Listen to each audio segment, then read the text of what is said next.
Polda Jabar gelar prarekonstruksi kasus Vina Cirebon disambut teriakan Peggy tak bersalah. Saksi dari kasus Vina dan Lydia Eki yang sedang menjadi perhatian masyarakat Indonesia adalah Aep, karena dia berbicara di sejumlah media massa dan juga YouTube channel bahwa ada beberapa hal yang disampaikan dia dengan jelas melihat ada sosok para tersangka saat itu, karena ini kan dia dimintai keterangan 2 kali sebenarnya dalam 2 tahap ya. Tahap pertama di tahun 2016, tahap sekarang di 2024 saat penetapan Peggy atau Peron sebagai tersangka yang menjadi salah satu DPO, sementara 2 DPO lainnya itu sudah dihilangkan. Hotman 911 kuasa hukum keluarga almarhumah Vina kasus Cirebon. Peggy yang disebut sebagai DPO yang tertangkap dijadikan tersangka dengan didukung oleh kesaksian dari Aep dan Dede yang katanya tadi malam dilakukan prarekonstruksi. Mohon perhatian dari penyidik Polda Jabar. Kalau sekarang Peggy ditetapkan tersangka atas kesaksian dari Aep dan Dede, tapi ingat, di putusan 8 tahun lalu, putusan pengadilan, Aep dan Dede ini di dalam putusan pengadilan menyebutkan nama-nama yang dia lihat di TKP, tapi tidak termasuk Peggy. Jadi dia kampung tuh, ponakan saya nggak mungkin ikut-ikutan, itu bohong, itu Aep itu bohong. Bohong itu bohong, Aep fitnah itu. Jadi Pak, dia anak baik Pak,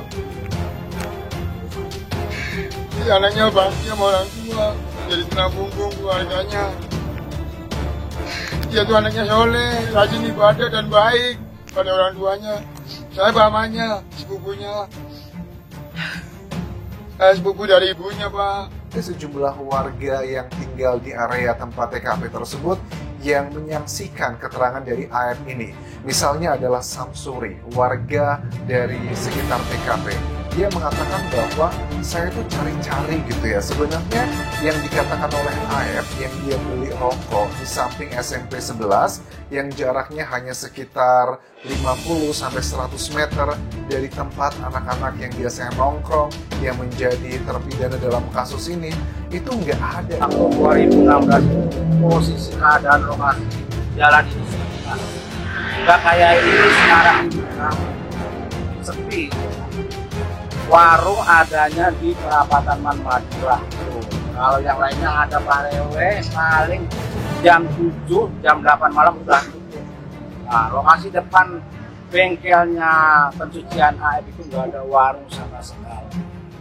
Nggak ada warung rokok ya? Iya. Dan nggak buka sampai malam ya? Nggak ada, bukannya nggak buka, di sini nggak ada. Pak, kalau sama pelaku kenal nggak? Beberapa? Kalau sama pelaku kenal sebagian. Mereka. Nah, kalau yang pelaku itu Hadi, Eko, sama kakak Dirman. Mereka itu geng motor atau? Oh bukan, itu bukan geng motor, itu kuli bangunan. Nah, mulai terkuak faktanya ya, sehingga Bapak Hotman Paris Hutapea, pengacara kondang kita, itu mendesak kepolisian ya, sedangkan beliau yang keluarga korban, pengacara dari keluarga korban itu mendesak supaya membebaskan yang namanya Peggy Peron. Karena apa? Berdasarkan fakta di lapangan dan juga kesaksian dari beberapa sumber ya, dia tidak melakukan pembunuhan itu dan pemerkosaan itu. Netizen makin keren, ungkap sosok Peggy Setiawan asli. Sebuah akun medsos Media Newsroom menggugah video yang memperlihatkan sosok Peggy Setiawan alias Peron asli. Dalam unggahan itu, akun tersebut mengatakan netizen makin liar dan panas dalam mengungkapkan dan mengorek informasi tentang Vina. Dalam video, akun tersebut memperlihatkan foto asli dari Peggy Setiawan. Netizen makin keren, ungkap sosok Peggy Setiawan asli. Sebuah akun medsos Media Newsroom menggugah video yang memperlihatkan sosok Peggy Setiawan alias Peron asli. Dalam unggahan itu, akun tersebut mengatakan netizen makin liar dan panas dalam mengungkapkan dan mengorek informasi tentang Vina. Sehingga kalau sekarang tahun 2004, kalau benar dua saksi ini mengatakan Peggy ada di TKP atau wajahnya dia kenalin, berarti dua kesaksiannya bertolak belakang. Hati-hati, hak asasi manusia. Tolong kepada lembaga perlindungan saksi agar segera berbicara dengan saksi Aib dan Dede ini. Juga kuasa hukum dari Aib dan Dede ini agar berbicara, dan juga kuasa hukum dari Peggy terutama harus mulai bersuara. Peggy Setiawan, hari ini gue lihat berita ijazahnya dari SD sampai dari SD sampai SMA dicocok-cocokin ya dari barang bukti. Ini kasus ijazah apa kasus pembunuhan sih, Pak? Jangan-jangan salah kamar nih.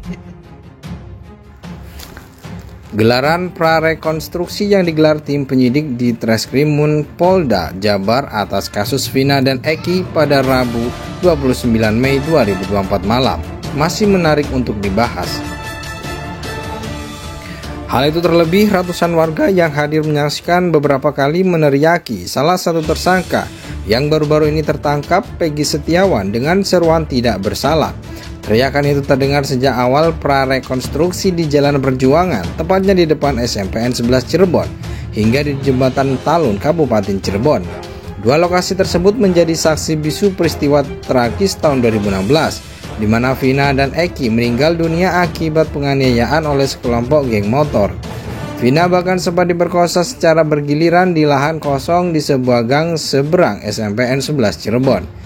Sorakan Peggy tidak bersalah semakin menguat ketika salah satu kuasa hukum Peggy, Tony RM, mempertanyakan kesalahan Peggy kepada warga yang hadir. Secara kompak warga menjawab bahwa Peggy tidak bersalah.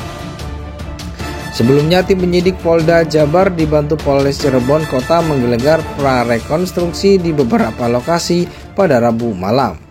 Sejumlah mobil kepolisian dan tim Inavis tiba di lokasi kejadian pada pukul 19.40. Lokasi pertama prarekonstruksi ini diadakan di depan SMPN 11 Cirebon, Jalan Perjuangan, Kelurahan Karya Mulya, Kecamatan Kesambi, Kota Cirebon. Ratusan warga sudah menunggu di lokasi sebelum rombongan kepolisian tiba. Setibanya di lokasi, mobil kepolisian berhenti tepat di depan SMPN 11. Petugas terlihat berkoordinasi untuk memastikan pelaksanaan prarekonstruksi berjalan lancar. Rombongan kemudian bergerak menuju depan MAN 2 Cirebon yang bersebelahan dengan SMPN 11 dan kembali ke lokasi awal sebelum menuju Jembatan Talun.